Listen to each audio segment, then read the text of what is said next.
In this week's EV news, Recharge Industries launches a takeover bid for the Britishvolt Gigafactory. BP Pulse actually cut their prices for rapid charging. Highland Council consider plans to double what they charge for charging. And there are calls to ensure that terrace residents in York can charge their electric cars.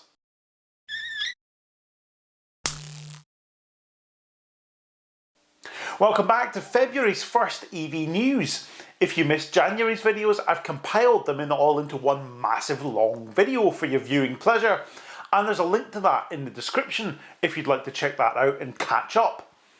As always, please like this video, and if you're new here, click subscribe to make sure that you don't miss out on the next one. First up, potentially a glimmer of hope for the future of the planned UK gigafactory that Britishvolt were trying to build.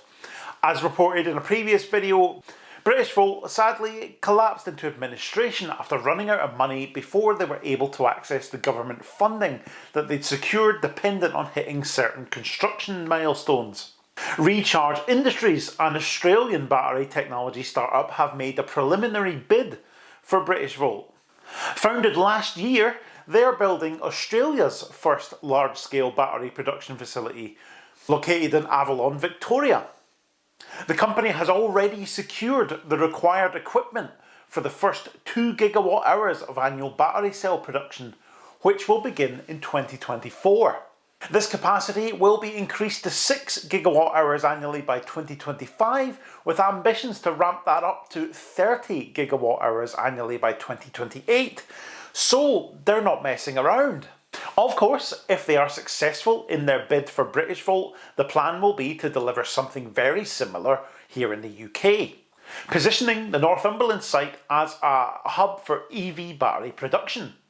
The original plans that Britishvolt had were set to create 3,000 skilled jobs, an additional 5,000 in the EV battery supply chain, producing around 300,000 EV batteries annually, which would represent a significant boost to the UK's electrification targets. By late 2027, the UK Gigafactory would have a total capacity of 30 gigawatt hours annually, and this takeover could see that potential realised, boosting the UK's EV infrastructure and reinforcing Recharge Industries' position as an emerging global leader in battery production.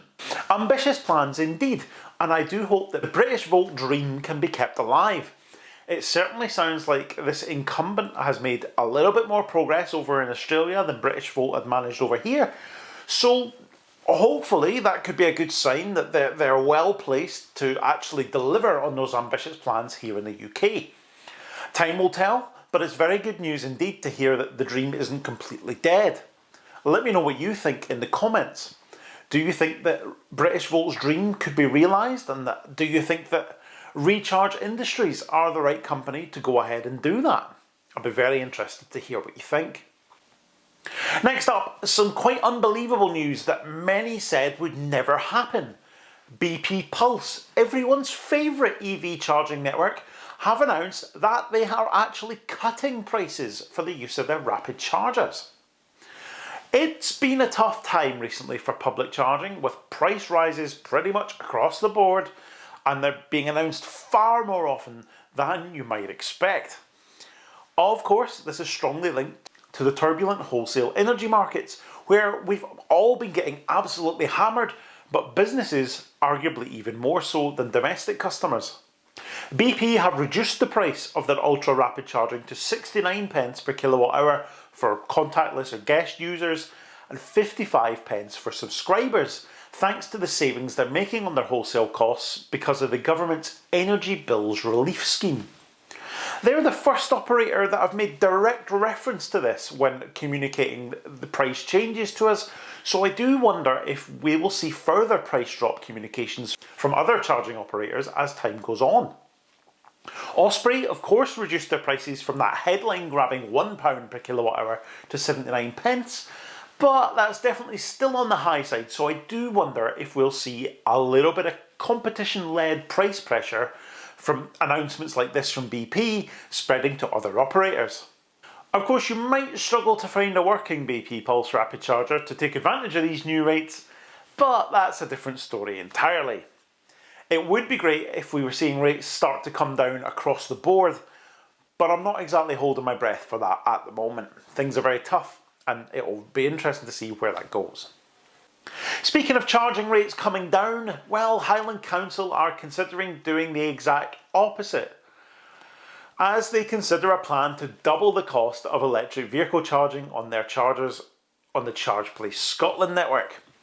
If you're not familiar with Charge Place Scotland, it is a nationwide network of EV chargers across Scotland where it's a single network, but the chargers themselves are owned by the councils in the places where they're installed. So they are free to set tariffs for their use as they see fit. Now, historically, there was loads of free charging in Scotland. Pretty much the entire network was free of charge to use, but those numbers are dwindling very, very fast as the cost of actually supplying the electricity to them is biting, because obviously there's soaring costs. And also the cost of maintaining those chargers starts to take hold. Highland Council currently charges 30 pence per kilowatt hour for rapids and 20 pence for its fast chargers. Rates that I think most people can only dream of right now, especially with the typical domestic supply capped at 34 pence and business tariffs very often being way in excess of that as well.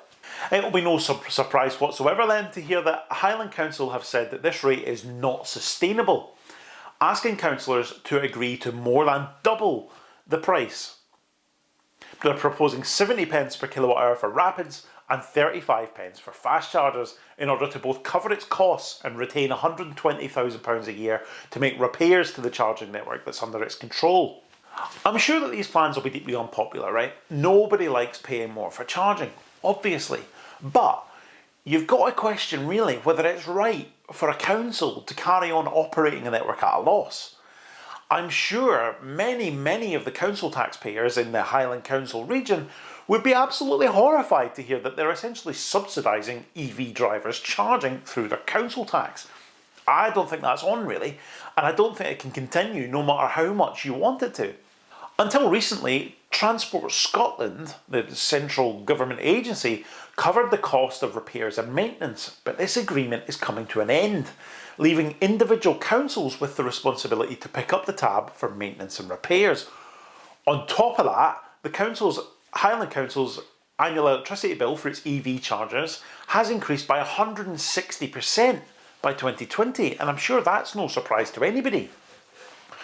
A proposed price hike was actually brought to councillors in November, where they were proposing a tariff of 84 pence per kilowatt hour, which was ruled out as too expensive, given that would actually make Highland Council one of the most expensive regions in Scotland for EV charging, and give them a tariff that was even higher than commercial operators like BP Pulse, Instavolt, etc.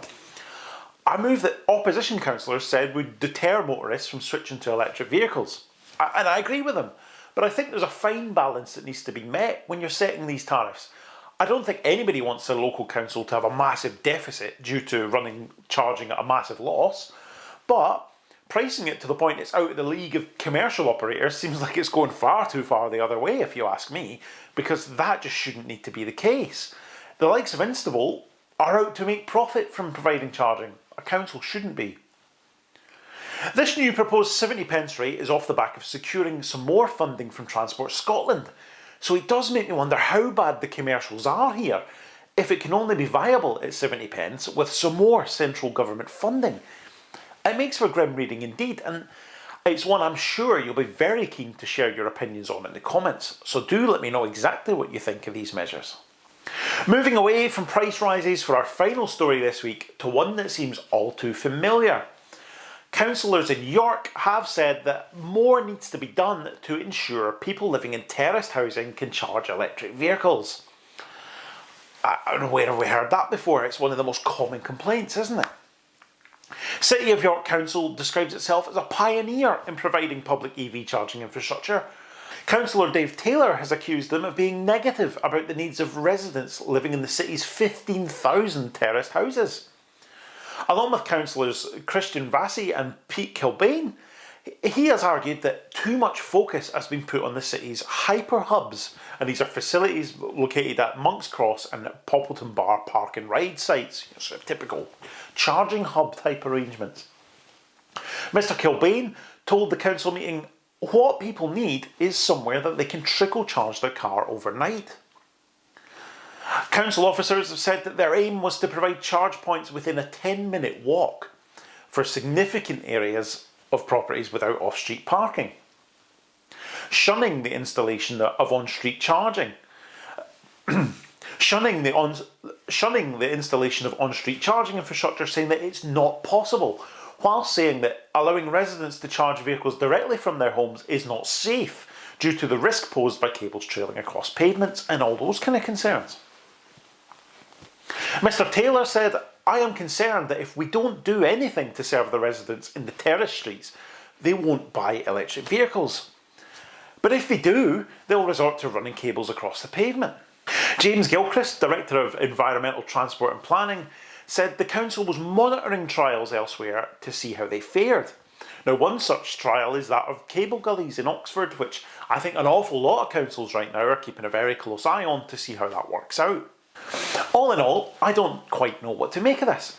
I don't think there's a one-size-fits-all solution to charging, especially for terraced housing, and I do think we'll see various councils try to do this their own way.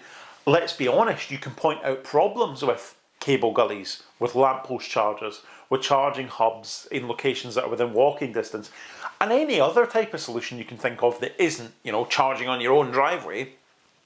So some criticism, even from within the very council that is doing it, is going to be inevitable, isn't it? What do you think the solution is to charging in areas where there isn't sufficient off-street parking? Let me know what you think in the comments, because I think there's so many different ways you can approach this problem. I don't think any particular one of them is the silver bullet. That's it for this week's news. Make sure you've liked this video, subscribe if you haven't already, and definitely check out January's compilation, linked in the comments if you missed any of the news videos and you want to catch up. Thank you so much for watching, as always, and I'll see you next time.